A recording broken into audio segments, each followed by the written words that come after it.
Wait, don't scroll. Oh! For the next few minutes, let's train your English brain. Yeah. Not with hard grammar, not with long word lists, but with real English. Slow English. Daily English. Hello, everyone. Welcome back to Commute English Learning Pro. Hi there, everyone. So today we are taking a deep dive into the science of weekends. Yes, the weekend. The best part of the week. Exactly. I mean, we all love Saturday and Sunday, right? Right.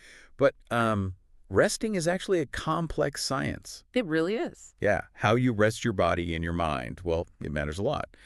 So our mission today in this deep dive is to explore the anatomy of a perfect weekend. I love this topic so much. Me too. We will look at how different activities change your brain. And of course, you will pick up some very natural English phrases along the way. So let me ask you, the listener, a simple question. Think about your favorite day of the week. Just picture it in your mind right now. Right. We bet your favorite day is Saturday. I mean, Saturday is the door to freedom. It really is, yeah. And the most important part of that freedom begins the moment you open your eyes. The weekend morning. Yes, the morning sets the tone for the whole weekend. And, my strategy for Saturday morning is very simple. Oh, what do you do? I remain completely horizontal. Horizontal. Yeah, lying flat on my back on the bed. I do not move. I sleep in. Ah, yes. A lot of people love to sleep in. That is a great phrase. It is very common, right? Very common. Let's look at the phrase sleep in. It does not just mean sleeping late because you are tired. Right, no. It means you choose to sleep past your normal waking time. You turn off the alarm clock. Let's practice saying that. Sleep in. Sleep in. Try it with us, listener. Sleep in. Perfect. And, that lack of an alarm clock is actually a biological reset for your body. How so? Well, during the normal work week, an alarm clock shocks your heart. Beep, beep, beep, beep. Ah, I hate that sound. Right. Your body wakes up in a state of panic. Yeah. You produce cortisol. That is the stress hormone. Oh, what? But when you sleep in, you let your biological clock wake you up naturally. Your eyes open when the body's ready, not when a machine tells you to open them. That makes complete biological sense. But I see the morning completely differently. Really? Yeah. Sure. I cannot sleep in. My body just refuses to do it. But even on Saturday? Even on Saturday, my eyes open at 7 o'clock in the morning. And honestly, I prefer it that way. 7 o'clock on a Saturday. That sounds, like a punishment. Why do you do that to yourself? It is not a punishment at all. It is about claiming my time. Interesting. Think about the psychology of early mornings. During the week, we wake up early because we must. We wake up for our boss, Yeah, we wake up for our jobs. Exactly. But on Saturday, I wake up early for myself. The world is so quiet, nobody is sending me emails. That is true. The phone is quiet. Right. Waking up early on the weekend gives me, a feeling of control over my own life. That is a very interesting perspective. So Yeah. you are resting your mind by taking back control of your time. Yes, exactly. Well, I rest my mind by recovering my sleep debt. Sleep day. Yes, sleep debt is a real scientific concept from our sources. If you lose 1 hour of sleep every night during the week, well, your brain remembers. Oh, it keeps count. It keeps count.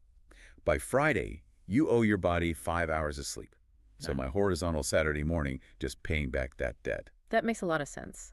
So, listener, think about your own life. Do you pay back your sleep debt and sleep in, or do you wake up early to enjoy the quiet world? Yeah, there's no wrong answer here. Exactly. It is all about what your brain needs. Right. But after the morning passes, the body needs a change. We drink our coffee. We eat some food. Breakfast is very important. Yes. And then the brain needs kinetic movement. We move to the afternoon. Ah, yes, the transition from resting to moving. I always go outside in the afternoon, I put on my shoes, and I go for a brisk walk in the park. Oh, you use the word brisk. Let's break down the mechanics of a brisk walk. Sure. Brisk means energetic. It is faster than a normal walk, but slower than running. Right. Not jogging.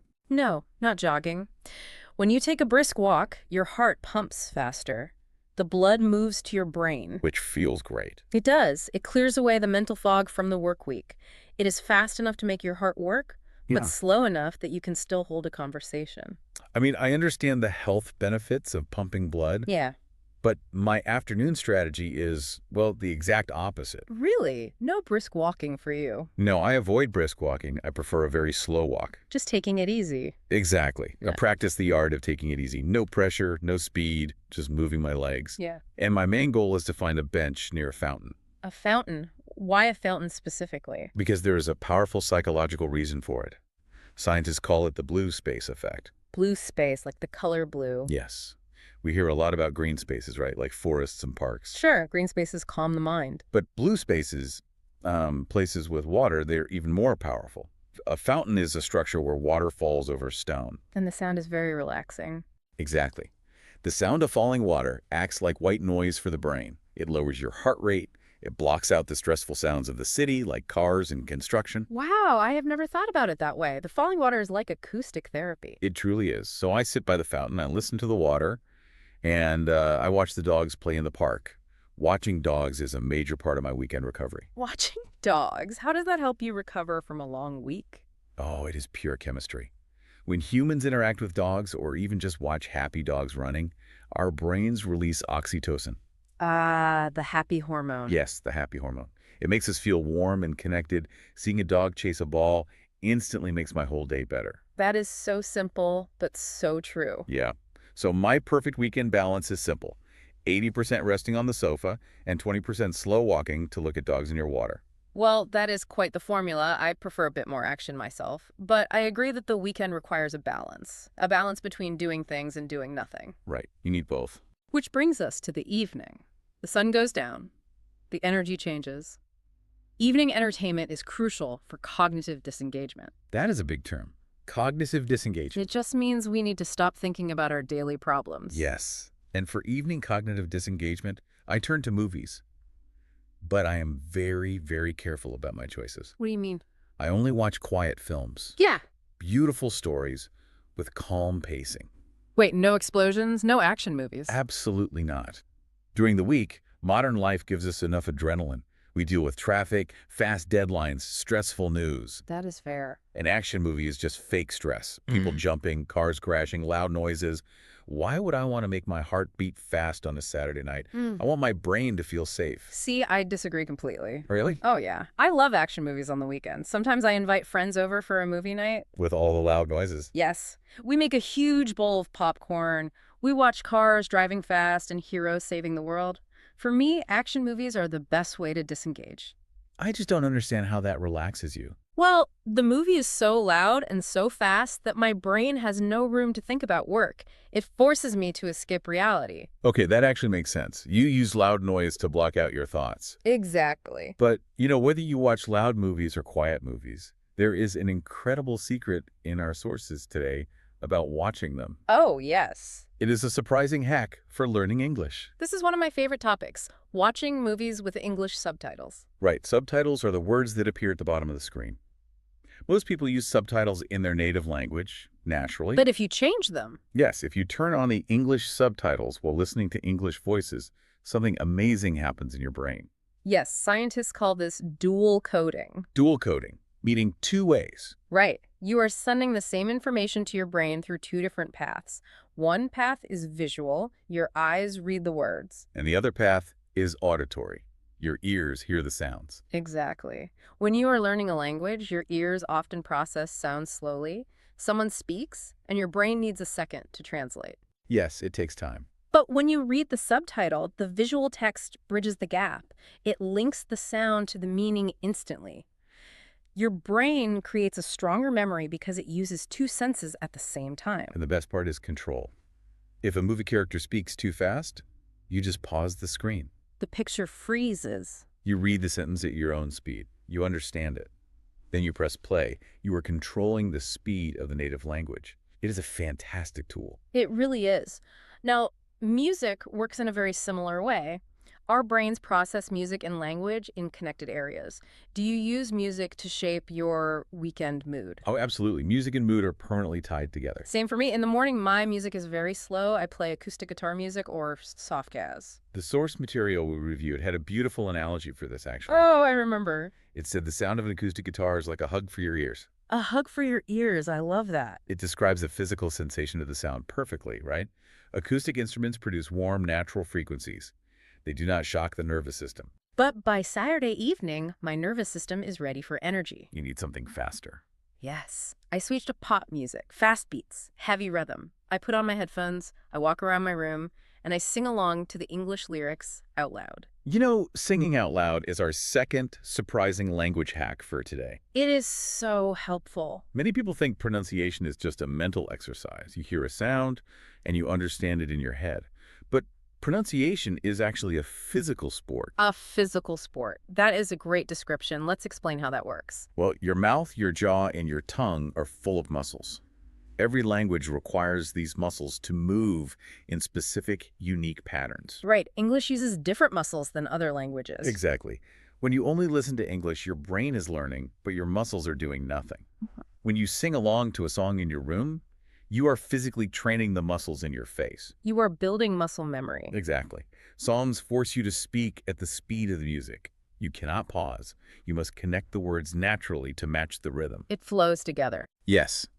Singing trains your tongue to move fluidly from one word to the next. So, just by enjoying a Saturday night music session in your room, you are completing a high-level physical pronunciation workout. Learning without feeling like you are studying, that is a perfect weekend activity. It really is. Well, we have covered the morning, the afternoon, and the evening. Let's demonstrate how real people talk about these activities. We will do a short role play. Sounds good. Imagine we are chatting on a Friday afternoon, finalizing our weekend plans. Listener, pay attention to the natural rhythm of the conversation. Ready? Ready. Hey, are you busy this weekend? Not too busy. I plan to take it easy. Why? Well, I am having a movie night on Saturday. Do you want to come over? That sounds fun. I really enjoy watching movies. What kind of movie? An action movie. Very loud, very fast, lots of car chases. Oh, thank you. But maybe next time. On weekends, I prefer quiet activities. Do you want to go to a cafe on Sunday instead? Yes, I would love that. Sunday cafe sounds perfect. And let's pause the role play right there. Notice how simple that exchange was. Very natural. We want to highlight a specific piece of grammar from our sources. It is a tiny detail, but it makes you sound incredibly natural. Did you notice the preposition we used with the word weekend? Yeah, we said on weekends. You can also say on the weekend, but we never say in weekends. Think about the logic behind it. In English, we treat days like surfaces. You stand on a surface. Right. So you do things on Monday, you do things on Saturday, therefore you do things on the weekend. You do not go inside the weekend. That visual image helps a lot. You are standing on the day. So listener, say it with us. On weekends, I watch movies. On weekends, I visit the park. It is a simple rule, but it immediately upgrades your spoken English. It really does. Yeah. Now let's talk about Sunday. Sunday has a very different psychological weight than Saturday. Yes, it does. Sunday is complicated. You have free time, but Monday is waiting in the shadows. Yes, the Monday shadow. Many people feel a slight stress on Sunday afternoon. The weekend is ending. To fight off that stress, my absolute favorite Sunday activity is active creation. Specifically, cooking a new recipe. Cooking takes a lot of effort, though. It does, but it is worth it. During the normal week, most of us just assemble food, you know. We quickly make a sandwich or we boil an egg. We eat for fuel. True. But Sunday allows for the process of real cooking. What did you create last Sunday? Last Sunday, I spent 2 hours making authentic Japanese curry from scratch. 2 hours in the kitchen. That sounds like exhausting work. Why is that relaxing to you? It is relaxing because it is tangible. You can touch it. Let's look at the psychology of modern jobs. Okay. During the week, we sit at computers, we type on keyboards, we send digital emails. At the end of the day, you cannot touch your work. Right. You cannot hold an email in your hand. Exactly. Our brains get tired because we do not see physical results. But cooking is completely physical. Yes. Cooking involves your hands and your senses. It uses great action verbs. First, you chop the vegetables. You hold a knife and you cut the carrots and potatoes into small pieces. Then you fry the onions, you drop them in hot oil, and you watch them change color. You can hear the sound. Sizzle, sizzle. Then you add water and you let it boil. The water bubbles. You see the steam rising. And finally, you stir. You mix the sauce with a spoon in circles. Chop, fry, boil, and stir. Those are great words. These are repetitive physical actions. Doing these actions with your hands lowers your cortisol levels. It puts your mind into a flow state. And at the end of the process, you have a physical reward. Exactly. You look at the pot and you think, I made this. You can smell it. You can taste it. It gives you a profound feeling of pride and accomplishment. That makes total sense. It is the perfect way to reset your brain before returning to the digital world on Monday. Tangible creation versus digital stress. Yep. That is a brilliant way to spend a Sunday. Though, I must admit my cooking attempts usually end in disaster. Oh no, what happened? I once tried to cook pasta, left it boiling for an hour, and it turned into a very strange soup. Oh, I remember the pasta soup. Yeah, real cooking requires a little more focus than your 80% sofa rule allows. Fair point, fair point. But whether you were a master chef or you just make pasta soup, the phrasing we use is important. Notice how we talk about our passions. We say, I love cooking. We use the phrase I love, followed by an action word ending in ing. Or we say, I enjoy watching movies, I enjoy visiting friends. Using love or enjoy with that ing ending is how native speakers talk about their hobbies naturally. So think about your own hobbies, listener. What do you love doing? Frame it in your mind using that structure.